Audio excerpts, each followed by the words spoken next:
सुप्रभात बच्चों। जैसा कि हिंदी में जब आज अगला पाठ पढ़ने वाले हैं, पाठ का क्या नाम है? श्री कृष्ण तथा समाजवाद भेंट वार्ता।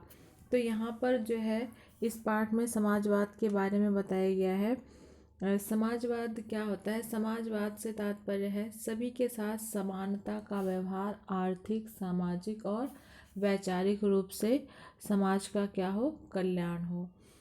तो यहाँ पर समाजवाद के बारे में क्या बताया गया? आज संसार में समाजवाद के नाम पर समानता की दुहाई दी जा रही है तथा प्राचीन सामाजिक परंपराओं पर अनेक आरोप लगाकर उनकी निंदा की जा रही है। समाजवादी विचारकों की प्रशंसा के ढोल पीटे जा रहे हैं, परंतु श्री कृष्ण के जीवन चरित्र पर निष्पक्ष दृष्टि डालने से पता चलता है कि वे समानता में विश्वास रखते थे। इस पाठ में इसी के विषय को लेकर एक पत्रकार तथा एक आध्यात्मिक शिक्षक के मध्य हुई भेंट वार्ता के माध्यम से श्री कृष्ण के समाजवादी विचारों की जानकारी दी गई है। तो अब यहाँ से हम पढ़ते हैं कहानी। श्री कृष्ण के समाजवादी विचारों पर एक स्वामी द्वारा दिए गए प्रवचन को सुनकर एक पत्रकार अपनी कुछ शंकाओं के निवारण हेतु उनके पास पहुंचा तथा उनसे भेंट वार्ता के लिए प्रार्थना की। स्वामी जी तुरंत इसके लिए तैयार हो गए तथा भेंट वार्ता निम्न प्रकार से आरंभ हो गई। पत्रकार ने कहा, स्वामी जी, आपने अपने एक प्रवचन में श्री कृष्ण को सच्चा समाजवादी कहा था। कृपया अपने इस कथन पर प्रकाश डालिए। स्वामी जी कहते हैं, आज के समाजवाद का उद्देश्य समानता पर आधारित समाज की स्थापना करने हेतु शोषण की समाप्ति, स्वार्थ का उन्मूलन तथा एक तंत्र का अंत करना है। यदि श्री कृष्ण के जीवन चरित्र तथा संदेश को निष्पक्ष भाव से देखा जाए तो यह बात स्पष्ट हो जाएगी कि वे आज के समाजवादी विचारकों से कहीं आगे थे। पत्रकार कहता है, कृपया इस तथ्य को पुष्ट करने हेतु कुछ उदाहरण देकर स्पष्ट कीजिए। स्वामी जी कहते हैं, श्री कृष्ण की गो रक्षा तो स्वतः ही स्पष्ट है। इंद्र की पूजा का अंत करने हेतु गोवर्धन पर्वत वाली घटना ही अपने आप में इसका एक अकाट्य प्रमाण है।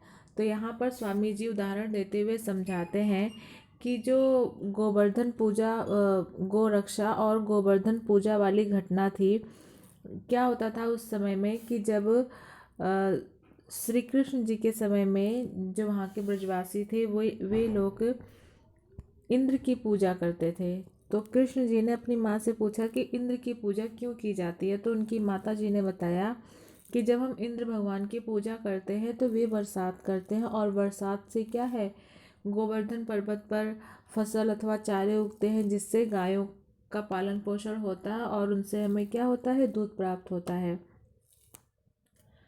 तो श्री कृष्ण जी के कहने पर वहाँ के ब्रजवासियों ने क्या है, इंद्र जी की पूजा करना बंद कर दिया और सभी ने क्या किया कि गोवर्धन पर्वत की पूजा करना आरंभ कर दिया। और इस तरह से क्या हुआ कि जो इंद्र का घमंड था कि मेरे ही बरसात करने से, वहाँ पर मेरे द्वारा बरसात होने से वहाँ पर जो है वहाँ की जनता जो है का पालन पोषण होता है, इसका भ्रम क्या है, कृष्ण जी ने इस तरह के भ्रम को, इंद्र के भ्रम को तोड़ दिया, उनके घमंड को चकनाचूर कर दिया। तो इस तरह से इंद्र की पूजा का अंत और गोवर्धन पर्वत की वहाँ पर क्या हुई, पूजा होने लग गई। और जिस गाय से दूध प्राप्त होता है अर्थात गाय की सेवा भी वहाँ पर होने लगी। फिर पत्रकार ने कहा, सबके लिए समान भोजन वाली बात श्री कृष्ण पर कैसे लागू होती है? तो स्वामी जी कहते हैं, उनके द्वारा अन्नकूट प्रथा को बढ़ावा देने में हर व्यक्ति के लिए भोजन वाला तथ्य छिपा हुआ था।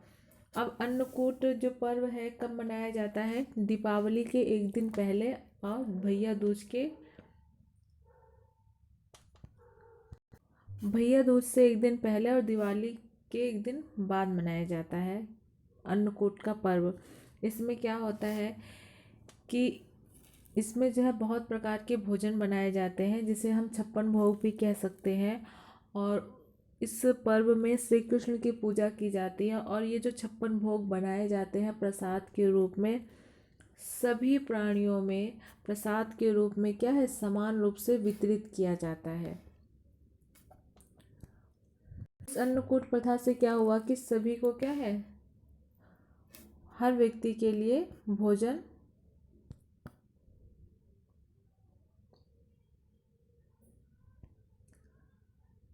प्रसाद के रूप में मिलने लगा। पत्रकार श्री कृष्ण द्वारा व्यर्थ धार्मिक प्रथाओं का विरोध किस बात से प्रकट होता है? पत्रकार जो है स्वामी जी से यह प्रश्न करता है, तो स्वामी जी कहते हैं श्री कृष्ण ने विभिन्न देवी देवताओं के पूजन को व्यर्थ बताते हुए कहा था, अपनी तुच्छ इच्छाओं की पूर्ति हेतु सिद्धों तथा देवी देवताओं की पूजा करना क्या है, मूर्खता है। मूर्खता का कार्य है कि हम जो है अपनी छोटी छोटी इच्छाओं की पूर्ति के लिए देवी देवताओं की पूजा करते हैं। ऐसा करने वाले व्यक्ति बुद्धिहीन होते हैं। जीवन कर्म प्रधान है तथा कोई भी प्राप्ति उचित कर्म करने के बिना नहीं हो सकती। जैसे कि उदाहरण ले लें, अगर हम पढ़ाई ना करें, अगर आप बच्चों पढ़ाई ना करो तो आप कैसे अच्छे नंबरों से पास होगे? देवी देवताओं की पूजा करने से आपको जो है अपने उद्देश्य की प्राप्ति नहीं होगी, आपको उसके लिए क्या होगा, कर्म करना पड़ेगा। इसलिए हमें जो है हमेशा कर्म प्रधान होना चाहिए। पत्रकार कहता है श्री कृष्ण ने अर्जुन को उपदेश दिया था, अन्य देवी देवताओं की पूजा छोड़कर मेरी शरण में आ जाओ, क्या यह उचित था? स्वामी जी कहते हैं यह बात सर्वथा जो है उचित ही थी, परंतु हम इस बात का अर्थ अनुचित रूप में निकालते रहे। मेरी शरण का अर्थ यह था, अर्जुन सभी शंकाओं तथा आस्थाओं को छोड़कर मेरी बात मान लो और युद्ध के लिए तैयार हो जाओ, अर्थात संबंधों के मोह को त्याग कर अन्याय के विरुद्ध खड़े हो जाओ। यही तुम्हारा क्या है, क्षत्रिय धर्म है, क्योंकि यह युद्ध तुम अपने लिए नहीं लड़ोगे अपितु सामान्य लोगों को कौरवों के अन्याय से बचाने हेतु लड़ोगे। आज के समाजवादी विचारक भी तो यही कहते हैं कि वास्तविक धर्म सर्वसाधारण के हित में कार्य करने में ही है। पत्रकार के किए हुए प्रश्न को स्वामी जी समझाते हुए कहते हैं कि जो कृष्ण कहते हैं कि तुम मेरी शरण में आ जाओ, अर्थात उनके कहने का अर्थ ये था कि वे जब अर्जुन को ज्ञान दे रहे थे तो वे समझा रहे थे कि तुम मेरी बात मान लो कि तुम्हारा जो है क्षत्रिय धर्म है और युद्ध करना तुम्हारा धर्म है। तुम्हारे मन में जो यह बात चल रही है कि ये हमारे अपने लोग हैं, इनसे मैं किस प्रकार युद्ध करूं, तो तुमको युद्ध करना पड़ेगा क्योंकि ये तुम्हारा क्षत्रिय धर्म है। और जो कौरव थे उन्होंने जो अन्य लोगों पर जो और सामान्य लोग थे उन पर क्या है, अत्याचार करते थे, तो उनके अन्याय से तुम युद्ध करके सामान्य लोगों की रक्षा करोगे। और समाजवादी लोग होते हैं उनकी भी विचारधारा यही होती है कि सर्वसाधारण के हित में कार्य करना। ठीक है। पत्रकार फिर प्रश्न करता है, इस बात को तनिक और स्पष्ट करने की कृपा कीजिए स्वामी जी। स्वामी जी कहते हैं मेरे कहने का भाव यह है कि श्री कृष्ण का समाजवाद आज के समाजवाद से एक कदम आगे था। उसमें अपनी आत्मा के निर्देशों पर चलने वाला तथ्य भी सम्मिलित था जो आज के समाजवाद में नहीं है। क्या इस बात को कोई नकार सकता है कि आत्मा कभी अनुचित निर्देश नकार सकता है कि आत्मा कभी अनुचित निर्देश नहीं देती? पत्रकार कहता है तो क्या आत्मा के निर्देशों का उचित रूप में पालन समाजवाद की सफलता के लिए अनिवार्य है? स्वामी जी कहते हैं बिल्कुल। आज जितने भी घोटाले हो रहे हैं, जितनी चरित्रहीनता दिखाई दे रही है, जितनी क्रूरता अबोध बच्चों, स्त्रियों तथा समाज के निर्बल वर्गों पर हो रही है, वह हमारे राजनीतिज्ञों तथा नेताओं द्वारा आत्मा के निर्देशों की अवहेलना के कारण ही तो हो रहा है। अपने को महत्व दिया जाएगा तो परिणाम अहितकर ही होंगे। अयोग्य व्यक्ति का कार्य घटिया होगा जिसके फलस्वरूप सामान्य लोग ही नहीं समस्त देश को हानि पहुंचेगी। आज वोटों के लोभ में झूठी समानता दिखाई जा रही है। परिणाम है घूसखोरी, पक्षपात, घोटाले, बलात्कार, अपहरण, बच्चों पर अन्याय, वृद्ध व्यक्तियों का अनादर तथा योग्य व्यक्तियों की क्या की जा रही है, अवमानना की जा रही है। पत्रकार और किस प्रकार श्री कृष्ण समाजवाद के समर्थक थे स्वामी जी। स्वामी जी कहते हैं समाजवाद का मूलभूत नियम है समान बांट। श्री कृष्ण तो बचपन से ही मक्खन बांट कर खाते थे। गोकुल वासियों को कंस के हर अन्याय से बचाते थे क्योंकि वे अपने आप को अन्य सभी व्यक्तियों के स्थान पर रखकर देखते थे। इस बात को कौन झुठला सकता है कि सत्य जानने तथा समभाव होने के लिए अपने आप को दूसरे के स्थान पर रखकर देखना पड़ता है। अर्थात हमें दूसरे की पीड़ा अथवा कष्ट का एहसास जभी होगा जब हम अपने आप को उसके स्थान पर रखकर देखेंगे। पत्रकार कहता है क्या आपके कहने का भाव है कि द्रव्य की समान बांट वाला सिद्धांत निर्मूल है।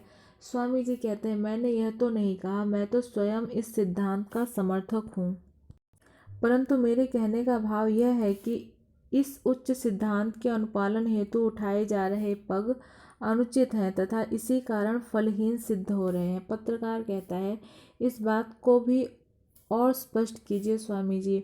स्वामी जी कहते हैं सरकार अकाल अथवा किसी अन्य प्रकोप से पीड़ित लोगों की सहायता हेतु प्रजा से एकत्र किए हुए करोड़ों रुपए देती है। क्या वे उन पीड़ित लोगों तक पहुंच पाते हैं? नहीं, क्योंकि उन्हें पहुंचाने वाले व्यक्ति आत्मा के निर्देशों को सुनने के लिए उद्यत ही नहीं होते, अर्थात तैयार ही नहीं होते। वे तो स्वार्थ में अंधे होकर लोगों की पीड़ा को भूल जाते हैं। पत्रकार कहता है धर्म के विषय में श्री कृष्ण के क्या विचार थे। स्वामी जी कहते हैं श्री कृष्ण ने धर्म की तुलना एक केले से की है। उनके अनुसार धर्म तभी तक लाभदायी है जब तक वह तुम्हें अपने आप को तथा सत्य को पहचानने में सहायता देता है। जब कोई व्यक्ति ये दोनों तत्व अपना लेता है तो धर्म पीछे रह जाता है, अर्थात जब वह उस धर्म के द्वारा अपने आप को जान जाता है और सत्य को पहचान जाता है तो धर्म क्या हो जाता है, पीछे हो जाता है और वह व्यक्ति आगे निकल जाता है। ठीक उसी प्रकार जैसे केले के बीज का गुदा खा लेने के पश्चात छिलका बेकार हो जाता है। पत्रकार कहता है धर्म के वास्तविक तत्व वाली बात और स्पष्ट करें स्वामी जी। स्वामी जी कहते हैं इस तत्व का भाव यह है कि सच्चा धर्म मनुष्य को संभाव, निस्वार्थ तथा सहनशील बनाता है। वह ब्राह्मण तथा अशोध, विद्वान तथा निरक्षर और राजा तथा रंक को एक दृष्टि मतलब गुणों को परखने वाली दृष्टि से देखने लगता है। जो वास्तविक धर्म होता है वह ये नहीं देखता कि कौन ब्राह्मण है, कौन अछूत है, कौन विद्वान है, निरक्षर है, राजा अथवा रंक है। वह केवल उन लोगों में गुणों को देखता है कि उसके अंदर कितनी सहनशीलता है, कितना वह निस्वार्थी है, कितना वह सभी के प्रति, मानव जाति के प्रति समान भाव रखता है। पत्रकार ने कहा क्या आपका भाव यह है कि आज समानता का अर्थ भी अनुचित लिया जा रहा है।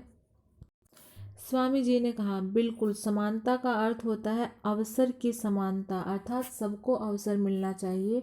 यदि इसके नाम पर योग्य व्यक्ति को पीछे धकेलकर समानता का ढोंग करने के लिए अयोग्य व्यक्ति को बढ़ावा दिया जाता है तो यह क्या है, गलत है।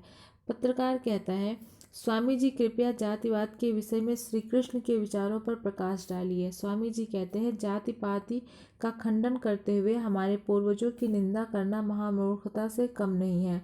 सभी जानते हैं जातियाँ किस प्रकार बनी थी। जाति का अर्थ ब्राह्मण अथवा शूद्र नहीं था, इसका अर्थ है वर्गवाद। सारे राजनीतिक दल वर्ग अथवा जातियाँ ही तो हैं। और स्वामी जी कहते हैं कि जाति पात का जो खंडन हमारे पूर्वजों की निंदा की जाती है कि उन्होंने जाति पात बनाई, आज के भी समय में भी तो जो राजनीतिक दल होते हैं वो वर्गों में बटे होते हैं।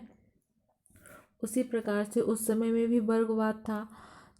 तो क्या एक दूसरे का विरोध करते हुए वे ब्राह्मण और शूद्र देखते हैं। श्री वेदव्यास को एक शूद्र माता ने जन्म दिया था, परंतु वे वेदव्यास के रूप में पूजित हो रहे हैं। किस कारण? केवल अपनी निजी योग्यता के कारण। तो यहाँ पर स्वामी जी एक उदाहरण भी देते हैं कि जो वेदव्यास जी थे उन्होंने उनका जो जन्म हुआ था एक शूद्र माता से हुआ था, तो क्या उनको केवल लोग शूद्र के रूप में ही जानते हैं? नहीं, वो एक विद्वान थे और उन्होंने महाभारत जैसी रचना की, तो लोग उनकी योग्यता और उनकी विद्वता के रूप में उनको क्या है, सम्मान देते हैं और जानते हैं। पत्रकार कहता है, स्वामी जी, श्री कृष्ण के द्वारा कही गई कोई अन्य बात जिसका अर्थ हम अनुचित रूप में ले रहे हों, स्पष्ट कीजिए। स्वामी जी कहते हैं, यह प्रश्न अत्यंत गहन और परंतु बहुत प्रशंसनीय है।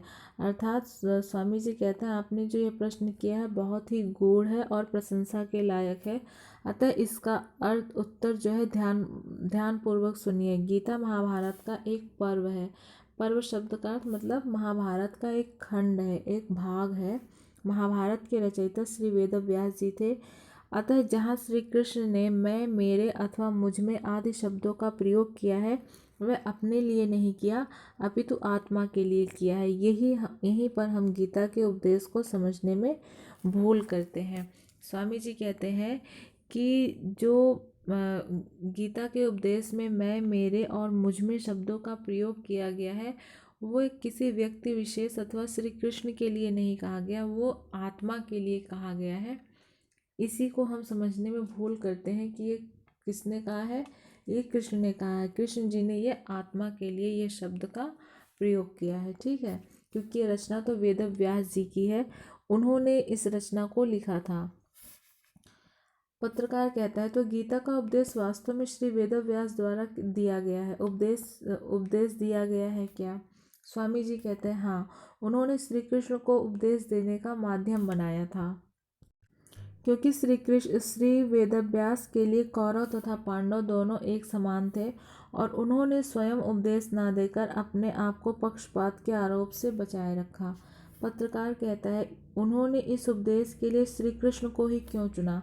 स्वामी जी कहते हैं, क्योंकि वे उस समय के सर्वोच्च व्यक्तित्व के स्वामी थे, मतलब श्रेष्ठ व्यक्तित्व था उनके पास। और जिस श्रेष्ठ व्यक्तित्व कैसा होता है, उसके अंदर कौन कौन से गुण होते हैं? उच्च चरित्र होना चाहिए, बल, आदर्श पालन, सेवा भाव, अन्याय का विरोध, न्याय का समर्थन और बलहीनों की सहायता तथा स्त्रियों के सम्मान की रक्षा के उदाहरण उनके जीवन की घटनाओं से स्पष्ट लक्षित होते हैं। दूसरी बात यह थी कि वे अर्जुन के क्या थे? परम मित्र, परम सखा थे, उसे युद्ध के लिए प्रेरित करने में सक्षम थे। पत्रकार, स्वामी जी, कृपया श्री कृष्ण के समाजवाद के विषय में कोई और विशेष तथ्य बताएं। स्वामी जी कहते हैं, श्री कृष्ण का समाजवाद एक उदाहरण है। आज के विचारकों के समाजवाद की तरह केवल उपदेश नहीं है। वे राजा होते हुए भी कभी राजा नहीं बने, अपितु द्वारका नरेश की सेवा में ही रहे और इसी महानता के कारण उन्हें द्वारकाधीश कहा जाता है।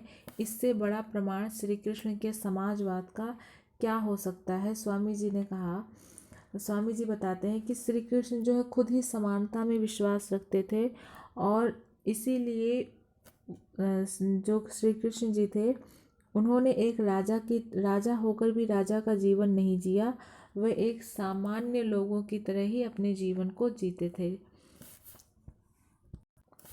पत्रकार ने कहा, तो फिर वास्तविक समाजवाद क्या है स्वामी जी? स्वामी जी ने कहा, समाजवाद हृदय का विषय है, मस्तिष्क का नहीं। मनुष्य का हृदय केवल तभी समाजवादी बन सकता है यदि आत्मा के निर्देशों पर चले। यह निश्चल स्नेह तथा संवेदना की भावनाओं का फल होता है। इसे विचारों के गणित से प्राप्त नहीं किया जा सकता। आज का समाजवाद धर्म के विरुद्ध तो बोलता है, परंतु इसका कोई विकल्प प्रस्तुत नहीं करता। फलतः मनुष्य धर्महीन होकर जो चाहे कर रहा है और परिणाम क्या है? आपके समक्ष है। अर्थात वह किसी चीज़ का प्रमाण नहीं दे पाता जब वो धर्म के विरुद्ध बोलता है। पत्रकार ने कहा, स्वामी जी, मेरे प्रश्नों के इतने निष्पक्ष तथा स्पष्ट उत्तर देकर आपने मुझ पर बहुत बड़ा उपकार किया है। अर्थात जो पत्रकार था, अपने किए हुए प्रश्नों का उत्तर स्वामी जी से पाकर क्या हो गया? संतुष्ट हो गया। तो बेटा, आपको ये पाठ अच्छे से समझ में आ गया होगा और इस पाठ में जो है समाजवाद क्या होता है इसके बारे में बताया गया है। तो कि समाजवाद क्या है? समाजवाद जो है सभी के लिए समानता और समान अवसर प्रदान करे। वास्तविक समाजवाद की यही विचारधारा होती है। और बेटा यहाँ पर जो है कुछ कठिन शब्दावलियाँ दी गई हैं, जिससे आप पढ़ लेना और इसे याद कर लेना। और आपको जो है ये पाठ अच्छे से समझ में आ गया होगा।